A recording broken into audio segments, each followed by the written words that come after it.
By the first week of March, every pantry in Blackwater Valley had begun to sound the same: hollow. When a mother lifted the lid from her flour barrel, her knuckles struck wood. When the miller opened his grain room, rats scattered across a floor already swept clean. Even the church had stopped serving supper after Sunday service because there was nothing left to put in the pot. Winter had not merely stayed too long, it had eaten the valley from the inside. A small stone building still breathed behind a patched cabin on the river's north bank. Smoke leaked from its roof in a blue, steady thread. Blackened rafters held dark hams, sausage strings, bacon slabs, and salted venison. The building had cost $3. The man who built it had been laughed at for wasting even that much. Spring remained weeks away, and hunger was moving from house to house. Elias Mercer still possessed the valley's only dependable food. Before the thaw, Elias had to choose what his smokehouse would become. Would it protect his family, or open its door to everyone? In August of 1887, Elias Mercer was 41 years old. Almost everything he owned could be ruined by weather. He farmed 12 acres of thin eastern Kansas soil. His property included a 2-room cabin, 6 hens, 1 mule, and Queenie the sow. His wife, Ruth, kept a garden behind the house. Their daughter, Clara, was 12 and already worked with the quiet competence of an adult. Ben was 8 and believed every problem had a clever answer. He only needed to stare at it long enough. The Mercers were not starving yet, but safety already felt dangerously thin. But Elias had learned to notice the distance between not starving and safe. Some years it was a full granary. Some years it was no wider than a single storm. That summer, the warning signs came one after another. The river ran warm and low in June, then rose without warning in July after storms pounded the hills upstream. Water spread across the bottom fields and laid half the corn flat. What remained stood pale and stunted. Army worms chewed through 2 neighboring farms. Flour rose from $3 a barrel to nearly $5 at the county store. Salt cost more each time the freight wagon arrived. Old Amos Bell claimed pain in his left knee predicted weather better than any almanac. That summer, he studied the heavy acorns and unusually woolly caterpillars. "Hard winter," Amos said. "A long one, too." Most men smiled. Amos predicted a hard winter every year. Eventually, they said, he had to be right. Elias did not smile. One evening, he emptied the family's money onto the table. There were 3 silver dollars, 2 dimes, and a handful of copper cents. The dimes and cents had to buy lamp oil and thread. The $3 were all he could risk. Ruth watched him arrange the coins in a row. "What are you thinking?" she asked. "That corn can fail in a field," Elias said. "Potatoes can rot, and flour can mold, but cured meat only needs careful hands." He had seen smokehouses before, but never owned one. Like most poor families, the Mercers cured meat in the loft of their cabin or hung it near the chimney.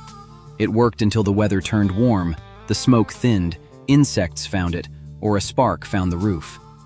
A real smokehouse required lumber, sawn boards, iron hardware, and money Elias did not have. Unless the house did not have to be made of wood. The next morning, Elias walked to the river and began studying the stones. The Blackwater had been building with stone for longer than any person could remember.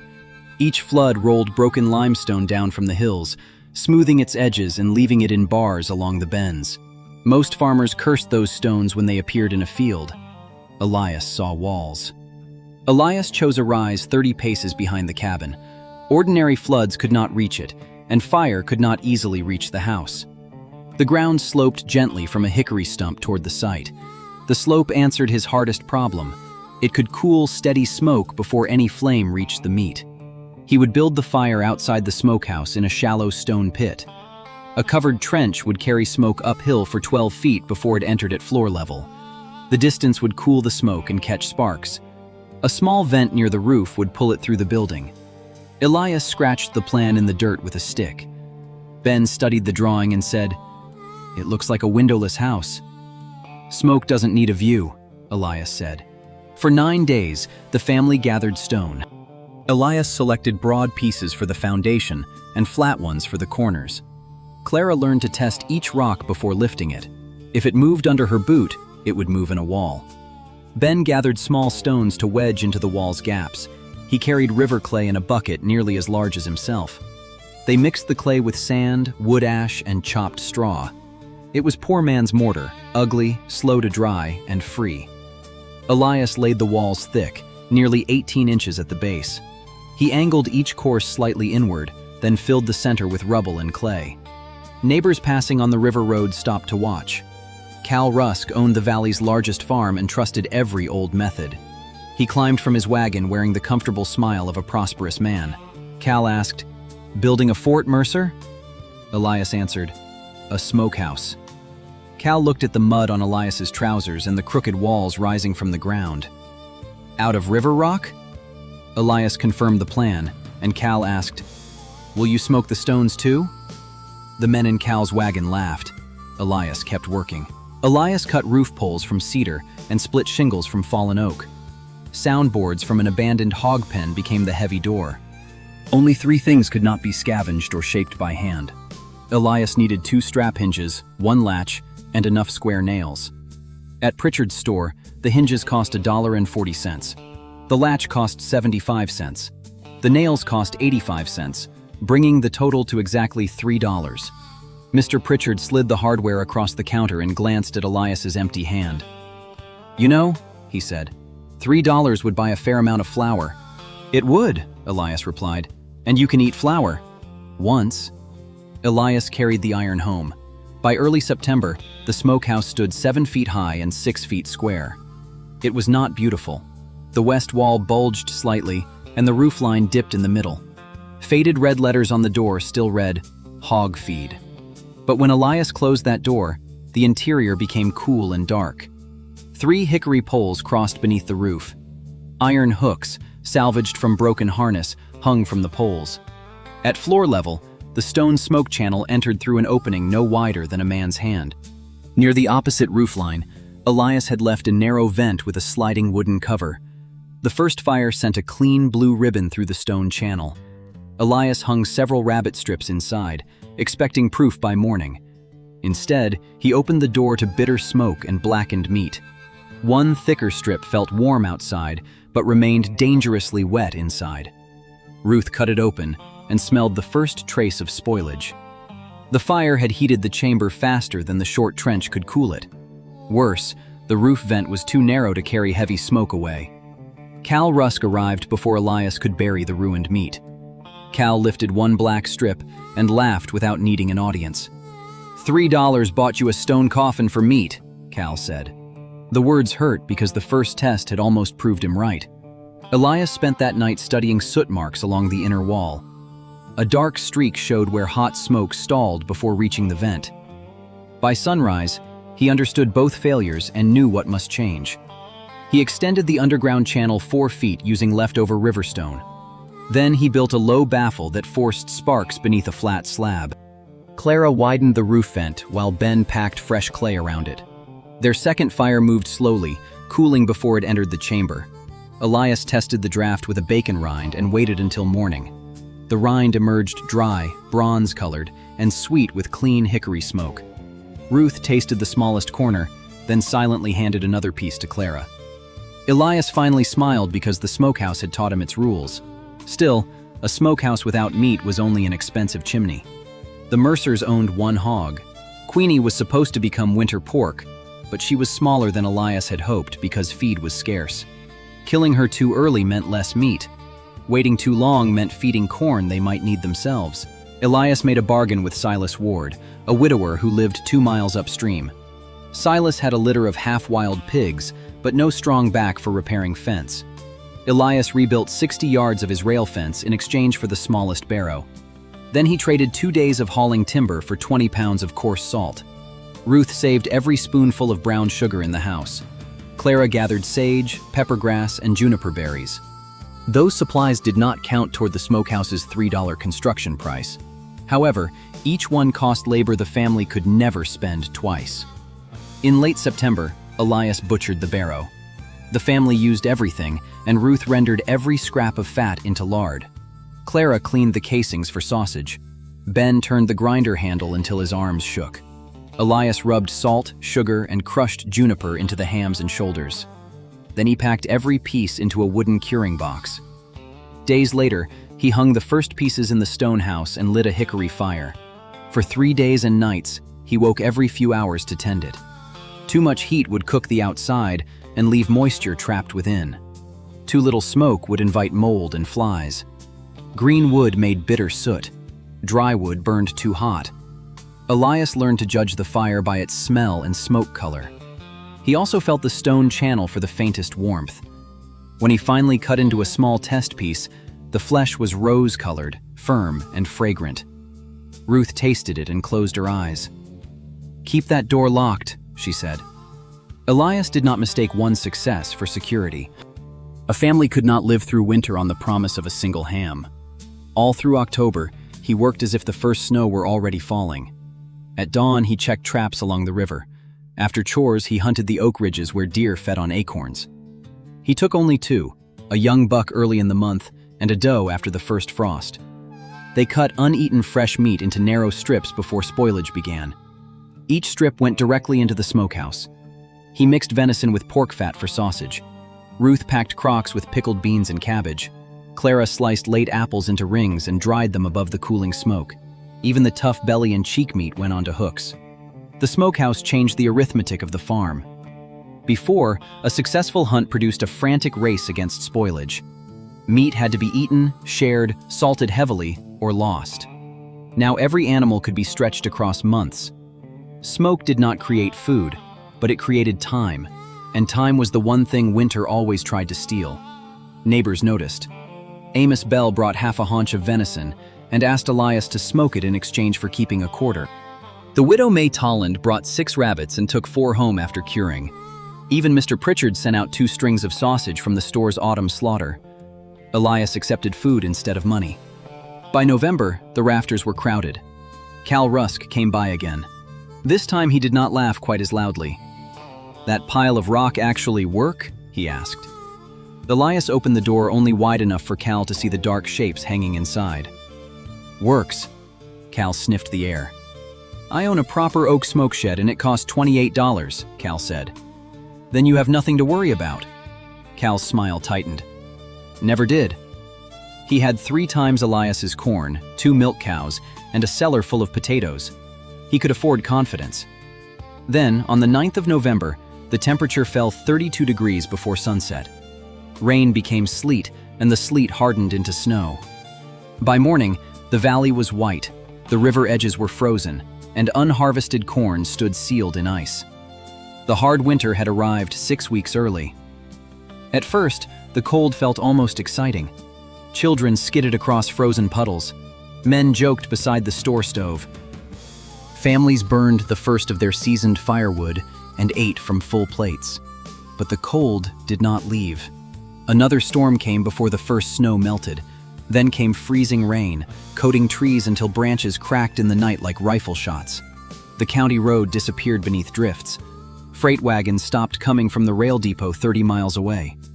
In December, Cal Rusk discovered that his confidence had been stored in the wrong places. Water seeped beneath the plank roof of his corn crib during an autumn storm. The grain at the center had heated and molded. When he shoveled into the pile, a sour smell rose from it. Nearly half was ruined. The Tollands lost their potatoes when frost reached the shallow cellar. Amos Bell's cow stopped giving milk. At Pritchard's store, flour vanished first, then beans, then coffee. The price of every remaining sack doubled, but money did not matter once the shelves were bare. The Mercers were not comfortable. Their garden crop had been small. They rationed cornmeal, beans, dried apples, and lard. Each morning, Ruth measured food with the same care Elias used when measuring powder for his rifle. But twice a week, they ate smoked meat. A little bacon transformed a pot of beans. A strip of venison-flavored cabbage.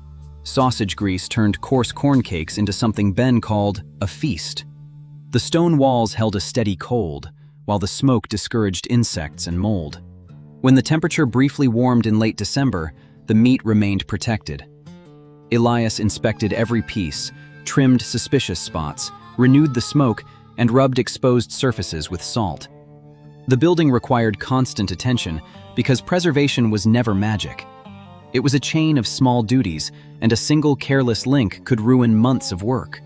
On Christmas Eve, the families of Blackwater Valley gathered at the church. There were no oranges for the children that year. There were no oranges or candy for the children that year. The meal was thin corn soup, boiled turnips, and bread made from mixed rye and acorn flour. Ruth brought one smoked shoulder. When Elias set it on the table, conversation stopped. The meat was sliced so thin the lamplight nearly passed through it. There was not enough to fill anyone, but every person received a piece. People ate slowly, allowing the salt and hickory to remain on their tongues. Cal Rusk took his slice and looked at Elias across the room. Neither man spoke while snow began falling outside the church. By January, hunger had changed the sound of the valley. Axes struck less often because men lacked the strength to swing them. Dogs no longer barked at passing sleds. They watched in silence.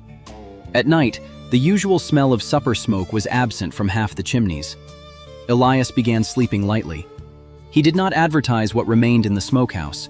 He also did not pretend the smell could be hidden. On damp mornings, hickory smoke settled across the road. Its smell promised meat more clearly than any lock could hide. One night, a faint metallic click woke him. Elias opened his eyes inside the dark cabin. Wind pressed snow against the shutters. Then the sound came again, from behind the house. The sound came from the smokehouse latch. He pulled on his boots, lifted the shotgun from its pegs, and stepped outside. Moonlight lay across the snow. A figure stood at the stone door, working a piece of wire through the latch. "Step away," Elias said. The figure froze. Elias raised the shotgun but did not cock it. "Turn around." It was not a stranger. It was Jonah Pike, a 17-year-old boy whose father had been crushed beneath a logging sled the previous spring. Jonah's coat was too small. His cheeks had sunk in. In one hand, he held a flour sack.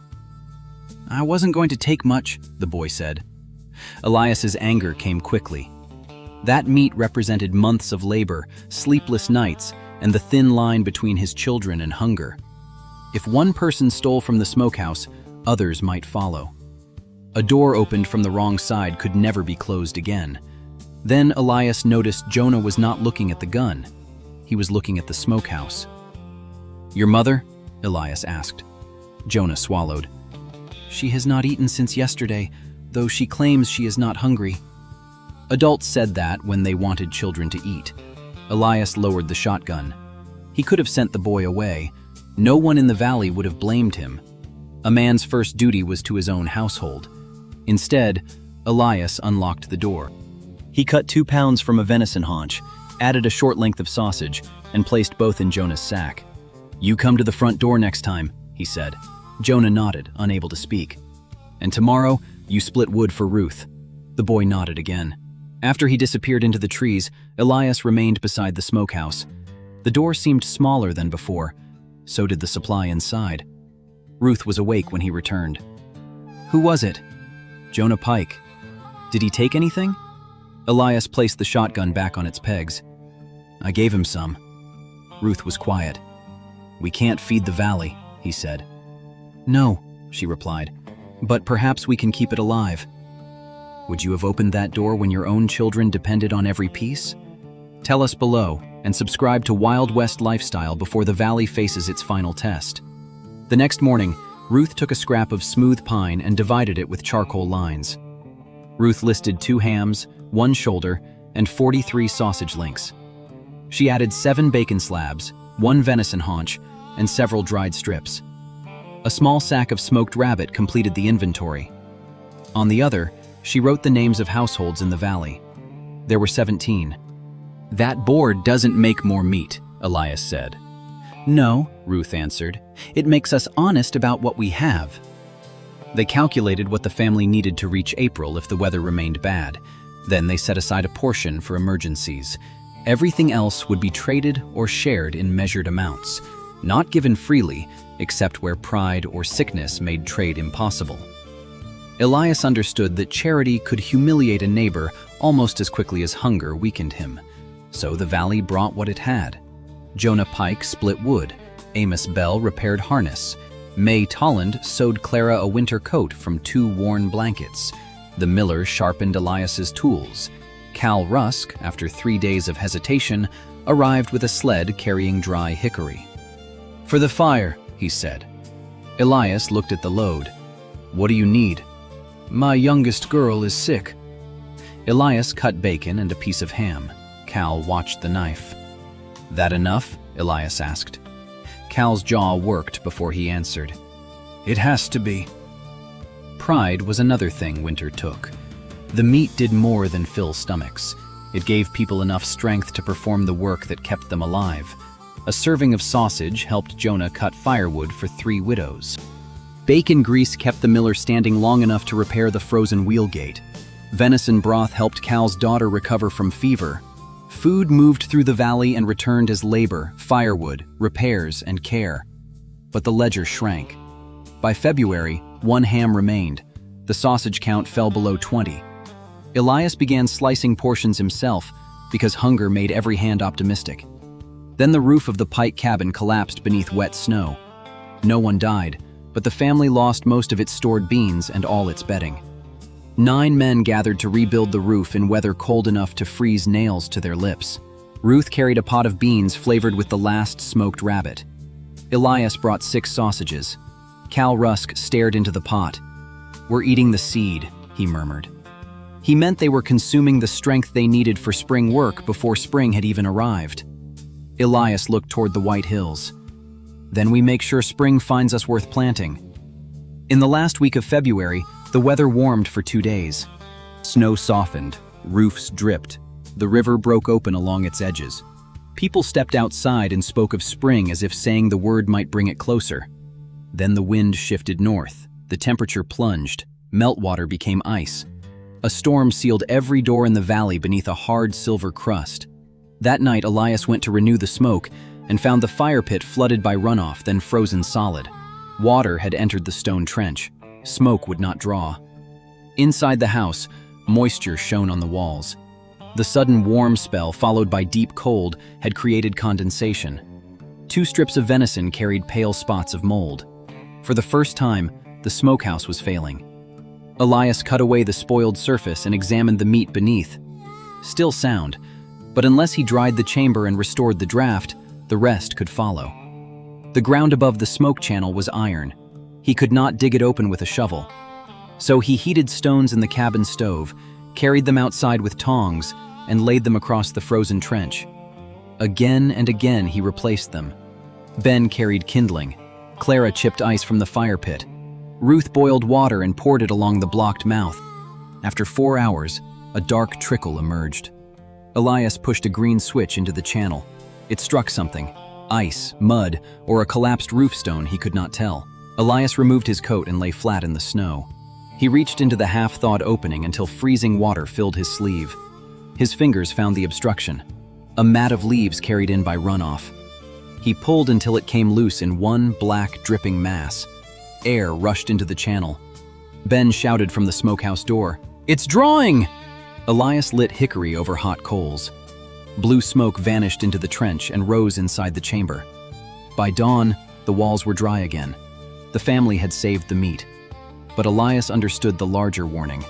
The smokehouse was not a miracle made from stone. It was a tool, and tools survived only when people understood them. Elias might grow sick, or the fire might go untended. A clogged vent or open door could destroy the valley's last food. So that afternoon, he called Jonah, Clara, Cal, and May Tolland to the smokehouse. He showed them how to judge the draft and build a cool fire. They learned to separate harmless salt bloom from dangerous mold. Elias taught them to feel for moisture and close the vent before storms. "Why show all of us?" Cal asked. Elias looked at the remaining ham. "Because anything known by only one man is one accident away from being lost." The first week of March brought no freight wagon and no thaw. Pritchard's store closed its doors because there was nothing to sell. The mill stopped. The last cow in the lower valley went dry. Families boiled leather scraps, ground acorns, and dug beneath snow for frozen turnips missed in autumn. The ledger showed 1 ham, 5 sausages, and 1 book-sized bacon slab. The remaining venison strips could barely fill a hat. It was the only food left in Blackwater Valley that anyone could count. Elias had reserved the ham for his family. He had done so openly. No one objected. The smokehouse existed because Elias had recognized danger before everyone else. He spent $3, hauled stone, traded labor, hunted, salted, watched, and repaired. His children had worked beside him. No law, written or unwritten, required him to surrender their final protection. Then May Tolland arrived carrying her youngest boy. The child was 6. His eyes were open, but his head rested against her shoulder. He had not kept food down for 2 days. Behind her stood Jonah Pike, Amos Bell, Cal Rusk, and others. They had not come as a mob. That made the moment harder. Elias opened the smokehouse. The last ham hung alone from the center pole. He remembered placing the first stones in summer heat. He remembered Pritchard telling him $3 would buy flour. Flour would have been gone months ago. This ham existed because Elias had chosen tomorrow over that day. But tomorrow was standing outside his door in 17 hungry households. He lifted the ham from its hook. Ruth set the largest iron kettle over a fire in the yard. They simmered the meat with the valley's final handfuls of beans, dried cabbage, onion skins, and cracked corn. Water turned cloudy, then gold. The smell traveled between the trees. Elias carved the ham into pieces. The sick and the youngest ate first, then nursing mothers, then the old. The men who could still hunt or cut wood ate last. No one received enough. Everyone received something. May fed broth to her son 1 spoon at a time. By evening he was sitting upright. At the bottom of the kettle remained a bone, a ribbon of fat, and broth. Ruth saved all 3. The stone smokehouse was empty, yet for the first time all winter, Elias did not see emptiness when he looked inside. He saw proof. The valley had worked hard, yet nearly lost everything. Its true failure was wasting abundance because nobody could preserve it. Every autumn, food had been wasted because it could not be stored. Every family had worked alone, duplicating tools it could not afford, or doing without them. $3 had not bought enough food to save the valley. It had bought hinges, a latch, and nails for a place where time itself could be stored. On March 21st, the wind turned south. The change was so gentle that no one trusted it. Snow sagged from the roofs. Water began dripping from the eaves. The river ice darkened, cracked, and moved downstream in great grinding plates. 3 days later, the freight wagon reached Pritchard's store. The driver brought flour, beans, salt, coffee, and news that the road south was open. Blackwater Valley had reached spring. Not everyone emerged unchanged. Families had lost livestock. Some carried coughs that lasted into summer. Seed stores were dangerously small, and spring planting required another round of borrowing, bartering, and sacrifice. But every household survived. As soon as the ground softened, Cal Rusk came to Elias with a wagon. "River's low," he said. "Good time to gather stone." Behind him stood Jonah, Amos, May, and half a dozen others. They built a second smokehouse beside the church, larger than Elias's and owned by no single family. Elias showed them how deep to set the foundation. He taught them to lean the walls inward and cover the smoke trench. Finally, he showed them where every vent belonged. Cal contributed sawn roof boards. Pritchard donated hinges. Jonah shaped the door. Children carried clay and small stones. By autumn, 4 more stone smokehouses stood in the valley. Families coordinated slaughter days. Hunters brought in meat that would once have spoiled. Each household kept its share, while a portion went to the church smokehouse as a winter reserve. Ruth maintained the ledger. Clara learned every step of curing. Ben cut a runoff ditch around the new fire pit. Elias admitted he should have thought of that improvement first. The next winter was mild. The winter after that was not. But Blackwater Valley was ready. Years later, people argued about details. Some insisted the first smokehouse cost $3.20. Others claimed Elias already owned the latch. Ben grew old believing the smokehouse's true price had been much higher. Nobody counted the labor, salt, or sleepless nights spent tending smoke. He was right. Still, the $3 story endured because it carried a truth larger than accounting. Elias built security from riverstone, waste wood, and spare labor. He also respected a warning that everyone else had ignored. He did not survive because he had more. He survived because he understood how to make what he had last. The smokehouse never created a pound of meat. It did something less dramatic and more important. It protected effort from time. The river gave Elias the stone. The forest gave him fuel. His neighbors gave labor, and eventually, trust. The $3 merely closed the door. The story remained in Blackwater Valley long after the original roof collapsed. It survived even after the river shifted away from the old road. People remembered the winter when money became useless and store shelves emptied. One rough stone building had held the difference between hunger and survival. But they also remembered what happened when Elias opened it. Because a store of food can save a family. Shared knowledge can save everyone who comes after. Would you have shared the last ham or protected your own family first?